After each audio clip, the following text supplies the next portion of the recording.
अधिक तस्वीरें लें।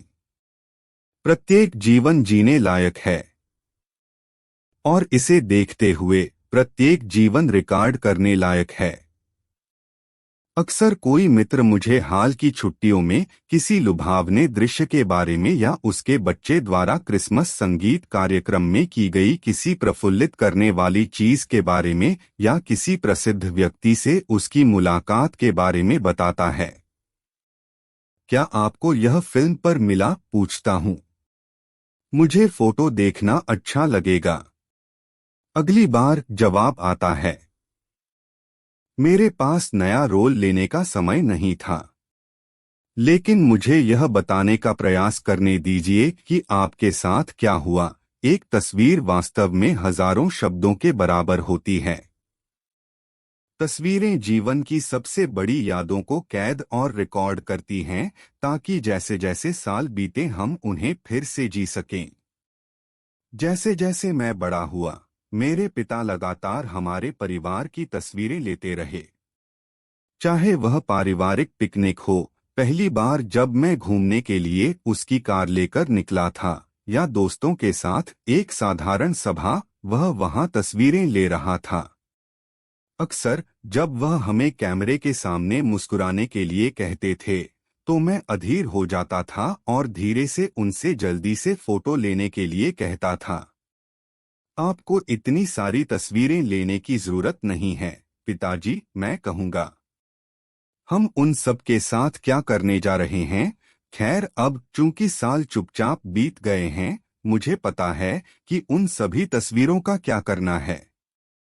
वे ऐसे एल्बमों में गए हैं जो जीवन बीतने की कहानी का हिस्सा हैं। वे मेरे अपने बच्चों को अनथीन मनोरंजन प्रदान करते हैं और हमारे पूरे परिवार को उन साधारण चीजों पर विचार करने का एक शानदार तरीका प्रदान करते हैं जो हमारे लिए बहुत मायने रखती हैं। और तस्वीरें लें। अपने जीवन का सबसे अच्छा समय रिकॉर्ड करें। उन चीजों की तस्वीरें एकत्र करें जिन्होंने आपको मुस्कुराया या रुलाया या इस दुनिया द्वारा प्रदान किए गए कई आशीर्वादों की सराहना की। जब आप यात्रा करें तो हमेशा अपनी कार में एक डिस्पोजेबल कैमरा और अपने सामान में 2 कैमरे साथ रखें। आपको आश्चर्य हो सकता है कि जब आप वर्षों बाद अपने एल्बम देखेंगे तो आपको कितना अच्छा लगेगा। एक साहसी बने। शिक्षक पहाड़ों पर चढ़ रहे हैं। उद्यमी गर्म हवा के गुब्बारे उड़ा रहे हैं। दादी नानी मैराथन पूरी कर रही हैं और गृहिणियां कराटे सीख रही हैं। हमारा जीवन जितना अधिक नियमित होता जाएगा, उसे कुछ वास्तविक रोमांचों से भरने की हमारी आवश्यकता उतनी ही अधिक होगी। जितने अधिक दायित्व हमारा ध्यान आकर्षित करते हैं, उतना ही महत्वपूर्ण यह हो जाता है कि हम आत्मसंतुष्टि की उन बेड़ियों को त्यागें और अपने दिलों को कुछ साहसिक नई खोज के माध्यम से उड़ान भरें। ब्रिटिश उपन्यासकार H.G. वेल्स ने लिखा, मनुष्य को घड़ी और कैलेंडर को इस तथ्य से अनभिज्ञ नहीं होना चाहिए कि उसके जीवन का प्रत्येक क्षण एक चमत्कार और एक रहस्य है। अपने जीवन के चमत्कारों और रहस्यों से अधिक गहराई से जुड़ने के लिए साहस की उस भावना को बहाल करने का संकल्प लें जिसे आप एक बार एक बच्चे के रूप में जानते थे। उन 12 गतिविधियों की एक सूची बनाएं जिनके बारे में आप जानते हैं कि वे आपकी सामान्य सांसारिक दिनचर्या में जुनून और ऊर्जा की भावना लाएंगे, और अगले वर्ष के लिए हर महीने उनमें से एक को निपटाएं। ऐसा करना आपके जीने के तरीके को नया रूप देने का एक अत्यधिक प्रभावी तरीका है। घर जाने से पहले तनाव कम करें। कार्यालय में दिन भर के तनाव और दबाव के बाद हम में से अधिकांश लोग चिड़चिड़े, थके हुए और निराश होकर घर पहुंचते हैं। हमने अपने सहकर्मियों और ग्राहकों को अपना सर्वश्रेष्ठ दिया, और दुख की बात है कि हमारे पास उन लोगों के लिए कुछ नहीं बचा है जिन्हें हम सबसे ज्यादा प्यार करते हैं, हमारे जीवन साथी, बच्चे और दोस्त। उन ग्लेडिएटर्स की तरह जिन्होंने अभी अभी अपने जीवन की लड़ाई पूरी की है। हम थके हुए होकर अपनी पसंदीदा आसान कुर्सी की ओर चलते हैं और परिवार के सदस्यों को आदेश देते हैं कि वे हमें तब तक अकेला छोड़ दें जब तक हम शांत न हो जाएं। अपने घर के सामने वाले दरवाजे से गुजरने से पहले 10 मिनट का समय डिकम्प्रेशन में लेने से आपको इस परिदृश्य को अपनी दैनिक दिनचर्या का हिस्सा बनाने से बचने में मदद मिलेगी। काम छोड़ने, गाड़ी चलाकर घर जाने और अपने घर में भागने के बजाय मेरा सुझाव है कि आप सड़क पर खड़ी अपनी कार में कुछ मिनट अकेले बैठकर बिताएं। इस समय का उपयोग आराम करने और आराम करने के लिए करें और इस पर विचार करें कि आप अपने परिवार के साथ अगले कुछ घंटों के दौरान क्या हासिल करना चाहते हैं। अपने आप को याद दिलाएं कि आपके साथी और बच्चों को आपकी कितनी जरूरत है और अगर आप बस इस पर ध्यान दें तो आप कितनी मजेदार चीजें कर सकते हैं। दबाव को और अधिक कम करने के लिए आप ब्लॉक के चारों ओर तेजी से टहलने जा सकते हैं या दरवाजा खोलने और अपने परिवार का अभिवादन करने से पहले शास्त्रीय संगीत का पसंदीदा टुकड़ा सुन सकते हैं। अपने व्यक्तिगत डिकम्प्रेशन समय के बारे में रचनात्मक रहें और इसे नवीनीकृत और रिचार्ज करने के अवसर के रूप में लें ताकि जब आप उनका अभिवादन करें तो आप वही व्यक्ति हों जो आपका परिवार चाहता है। अपनी प्रवृत्ति का सम्मान करें। क्वेकर्स जिसे अंदर की शांत छोटी आवाज कहते हैं, उसे न सुनना आसान है, वह आंतरिक मार्गदर्शक जो आपके ज्ञान का व्यक्तिगत स्रोत है। जब आपके आसपास की दुनिया आप पर उसके आदेशों के अनुरूप चलने का दबाव डालती है तो अपनी खुद की ढोल की थाप पर चलना और अपनी प्रवृत्ति को सुनना अक्सर मुश्किल होता है। फिर भी जिस तृप्ति और प्रचुरता की आप तलाश कर रहे हैं उसे पाने के लिए आपको उन विचारों और भावनाओं को सुनना चाहिए जो आपके पास तब आती हैं जब आपको उनकी सबसे अधिक आवश्यकता होती है। जैसे जैसे मैं बड़ा होता जाता हूँ, मैं अपनी प्रवृत्ति और हम में से प्रत्येक के भीतर मौजूद अंतर्ज्ञान के प्राकृतिक भंडार को बहुत अधिक सम्मान देता हूँ। जब मैं पहली बार किसी नए व्यक्ति से मिलता हूं तो मुझे जो प्रभाव मिलता है या आंतरिक ज्ञान की भावना जो कठिन समय के दौरान मुझे धीरे धीरे सही दिशा में ले जाती है, वह मेरे काम करने और जीने के तरीके में एक बड़ी भूमिका निभाती है। ऐसा लगता है कि उम्र के साथ साथ आपकी अपनी प्रवृत्ति पर भरोसा करने की क्षमता भी आ जाती है। मैंने यह भी पाया है कि जब मैं उद्देश्य पर जी रहा होता हूँ तो मेरी व्यक्तिगत प्रवृत्ति मजबूत हो जाती है, यानी अपने दिन उन गतिविधियों पर बिताता हूँ जो मुझे मेरी विरासत की राह पर ले जाती हैं।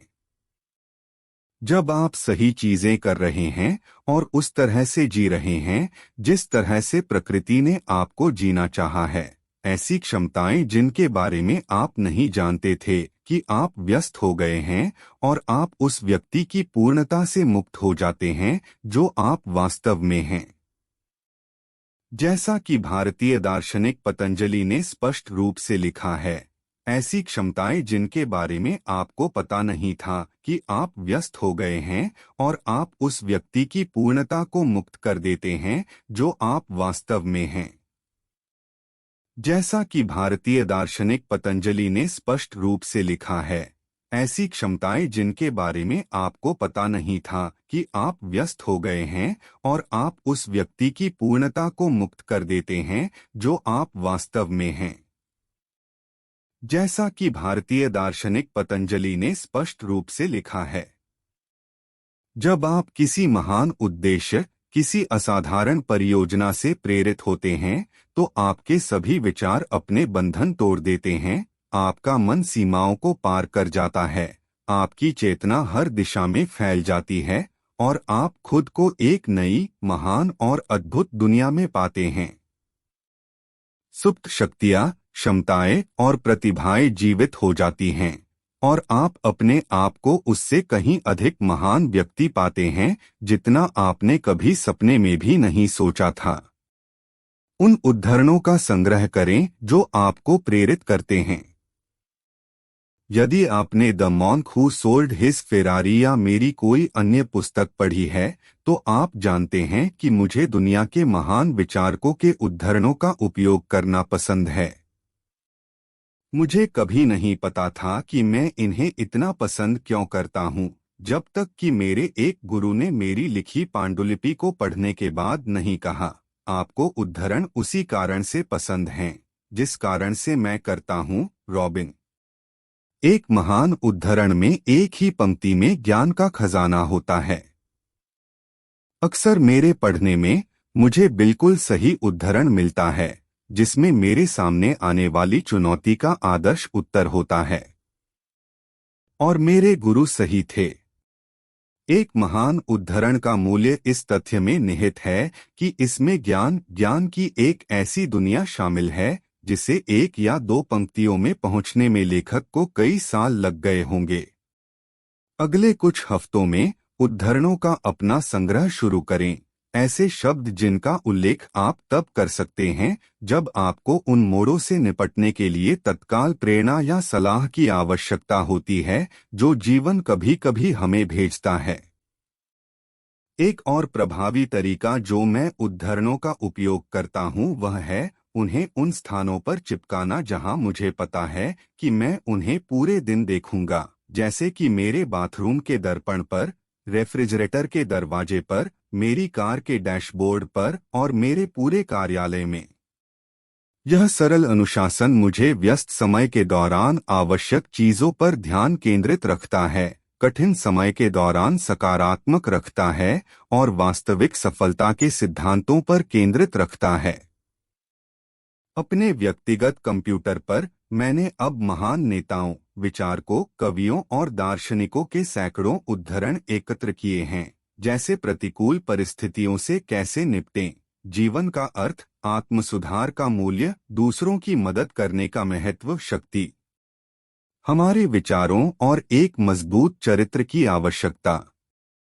अपने काम से प्यार करें। लंबे सुखी जीवन का एक कालातीत रहस्य अपने काम से प्यार करना है। इतिहास के सबसे संतुष्ट लोगों के जीवन में चलने वाली सुनहरी डोर यह है कि वे जो कुछ भी आजीविका के लिए करते हैं उससे उन्हें प्यार होता है। जब मनोवैज्ञानिक वेरा जॉन स्टीनर ने 100 रचनात्मक लोगों का साक्षात्कार लिया तो उन्होंने पाया कि उन सभी में एक चीज समान थी, अपने काम के प्रति तीव्र जुनून। अपने दिन वह काम करते हुए बिताना जो आपको फायदेमंद, बौद्धिक रूप से चुनौतियां और मजेदार लगे। आपकी आत्माओं को ऊंचा रखने और आपके दिल को व्यस्त रखने में दुनिया की सभी स्पा छुट्टियों से कहीं अधिक काम करेगा। थॉमस एडिसन एक ऐसे व्यक्ति जिन्होंने अपने जीवन काल में फोनोग्राफ, गर्मागरम प्रकाश बल्ब और माइक्रोफोन से लेकर फिल्मों तक के 1093 पेटेंट दर्ज किए, अपने जीवन के अंत में अपने शानदार करियर के बारे में उन्होंने कहा, मैंने कभी एक दिन भी पेटेंट नहीं कराया, मेरे जीवन में काम करें, यह सब मजेदार था। जब आप अपनी नौकरी से प्यार करते हैं तो आपको पता चलता है कि आपको अपने जीवन में कभी भी दूसरे दिन काम नहीं करना पड़ेगा। आपका काम खेल जैसा रहेगा और घंटे जितनी जल्दी आए उतनी ही तेजी से खत्म भी हो जाएंगे। जैसा कि उपन्यासकार जेम्स मिचेनर ने लिखा है, जीवन जीने की कला में माहिर व्यक्ति अपने काम और अपने खेल, अपने श्रम और अपने अवकाश, अपने दिमाग और अपने शरीर, अपनी जानकारी और अपने मनोरंजन, अपने जीवन और अपने धर्म के बीच बहुत कम अंतर करता है। वह मुश्किल से जानता है कि क्या क्या है। वह जो कुछ भी करता है उसमें उत्कृष्टता के अपने दृष्टिकोण का पालन करता है, दूसरों को यह तय करने के लिए छोड़ देता है कि वह काम कर रहा है या खेल रहा है। उसके लिए वह हमेशा दोनों ही काम करता रहता है। निस्वार्थ भाव से सेवा करें। अल्बर्ट श्वित्जर ने कहा था, मानव सेवा से बढ़कर कोई धर्म नहीं है। आम भलाई के लिए काम करना सबसे बड़ा धर्म है। और प्राचीन चीनियों का मानना था कि जो हाथ आपको गुलाब देता है उसमें थोड़ी सी सुगंध हमेशा चिपकी रहती है। अत्यधिक संतुष्टिदायक जीवन के लिए सबसे बड़ा सबक यह है कि सफलता का पीछा करते हुए बिताए गए जीवन से निकलकर सार्थकता खोजने के लिए समर्पित जीवन की ओर बढ़े। और महत्व पैदा करने का सबसे अच्छा तरीका अपने आप से एक सरल प्रश्न पूछना है, मैं कैसे सेवा कर सकता हूँ। सभी महान नेताओं, विचारकों और मानवतावादियों ने स्वार्थी जीवन के लिए स्वार्थी जीवन को त्याग दिया है और ऐसा करने पर उन्हें वह सारी खुशियां, प्रचुरता और संतुष्टि मिली जो वे चाहते थे।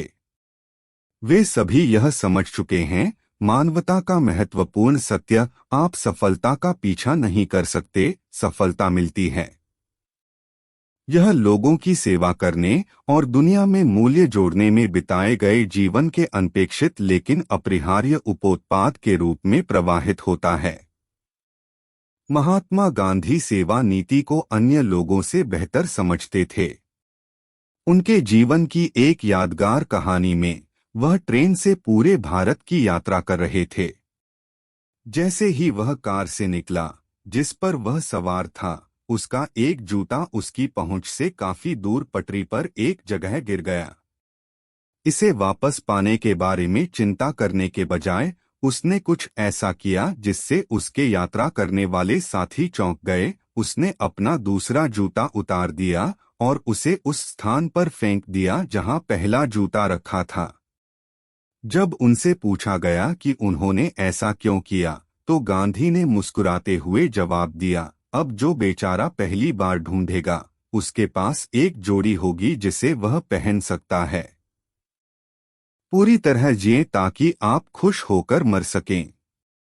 अधिकांश लोगों को मरने से ठीक पहले तक पता नहीं चलता कि जीवन क्या है।